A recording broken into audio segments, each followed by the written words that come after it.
Belum ada lampu hijau dari fraksi politisi P3 Dimyati Natakusumah telah mencalonkan diri sebagai Hakim Mahkamah Konstitusi. Dimyati merupakan satu-satunya calon Hakim MK dari partai politik. Tanpa restu dari fraksi P3, Dimyati mantap masuk arena pencalonan Hakim Mahkamah Konstitusi. Bersaing dengan 11 calon lain, Dimyati merupakan satu-satunya calon yang berasal dari kalangan politik. Jadi saya katakan, nunggu surat resmi dari partai. Saya menghormati karena beliau sayang sama saya. Sayang sama saya masih membutuhkan di badan legislasi dan di partai. Kalau saya jadi hakim MK, kan ada di semua lini. Tidak hanya di P3. Dimyati optimis jika terpilih ia akan berguna untuk partai dan masyarakat. Di hari pertama tahap seleksi calon hakim, lampu hijau tak juga datang. Dimyati masih diminta membatalkan pencalonan dirinya dengan alasan ia masih dibutuhkan sebagai perwakilan partai di DPR RI. Berharap betul ya kan Pak Dimyati saya minta untuk segera menarik diri dari proses fit and proper ini, dari proses penyalahan. Alasannya P3 masih membutuhkan. Kami ini masih membutuhkan Pak Dimyati karena dia ketua badan legislasi.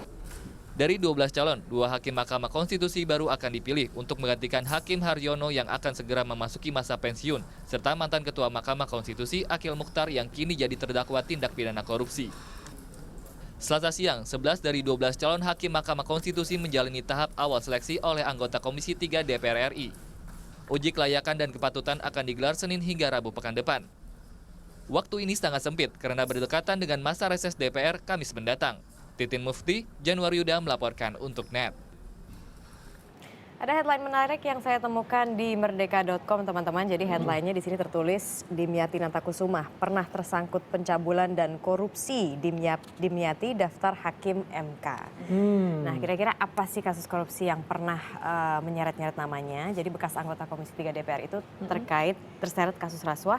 Dimyati dituding melakukan penyuapan ke anggota DPRD Pandeglang periode 2004-2009 senilai 1,5 miliar rupiah terkait dengan pinjaman daerah sebesar 200 miliar. Kalau misalnya kasus pencabulannya ini, jadi di sini tertulis coreng hitam juga sempat mampir ke wajah Dimyati. Seorang siswi SMA SDK mengaku menjadi korban asusila saat Dimyati menjadi bupati. Berulang kali Dimyati membantah hal ini. Ini menurut merdeka.com. Oke, Dimyati ini juga dulu adalah Bupati Pandeglang yang akhirnya divonis bebas di tahun 2010. Tapi kalau melihat dari track recordnya, seperti cukup banyak ya hal-hal yang arahnya ke tidak baik gitu ya.